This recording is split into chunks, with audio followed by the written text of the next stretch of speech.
So there are different definitions of a rights-based approach to children's rights. Obviously, we want to look at the Convention on the Rights of the Child, but the one that I use is an adaptation of what's called the UN Statement of Common Understanding of a human rights-based approach. And it says three things. It says that the goal of a rights-based approach is the realisation of children's human rights. So we want to use the standards in the Convention and other human rights treaties. The second element is that the processes of whatever you're doing in your programming or policy should be children's rights based. And that means that it must comply with the Convention. So for example, obviously children should be protected from harm, decisions should be taken in a child's best interests. And then from my perspective, of course, that children must be involved in those processes. You cannot have a children's rights-based approach without involving children. And then finally is the outcome.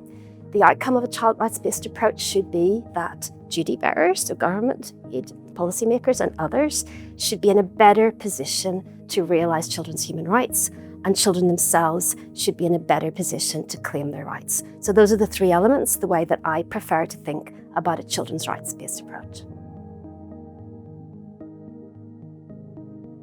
Well, I suppose there are many obstacles for meaningful participation. I think really the two biggest ones are making sure that we include all children. There are still some children who rarely get heard, seldom heard children. So that's one of it. How do we get out to most children? And the second biggest one from my perspective then is just making sure that when children do express themselves, that they're taken seriously. But on top of that, then we have the attitudinal problem, I think, which is really convincing people that it is worth doing. It's not enough sometimes just to say it's a human right and you should get on with it. We have to show people that it actually really does make a big difference to children's lives and to children themselves. And how do we change attitudes? I suppose we need training, we need resources, we need the evidence that shows adult decision makers, not just how to do it, but also what the effect of that is. And I think those really are the biggest obstacles.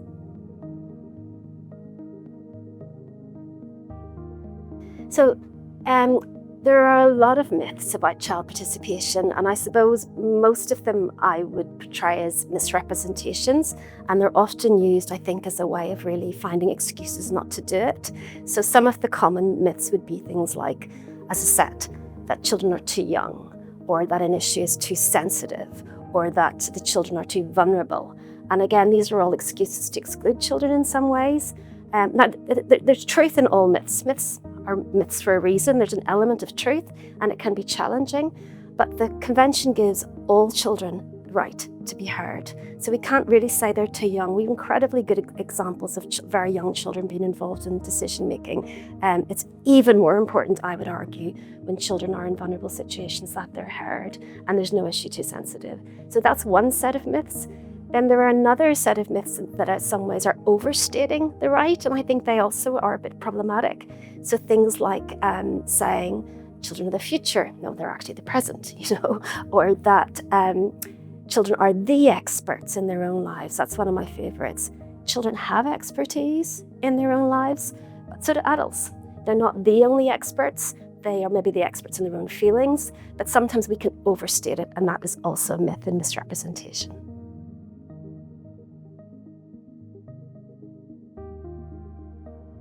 And there are lots of advantages to investing in meaningful participation policies and involving children in policy.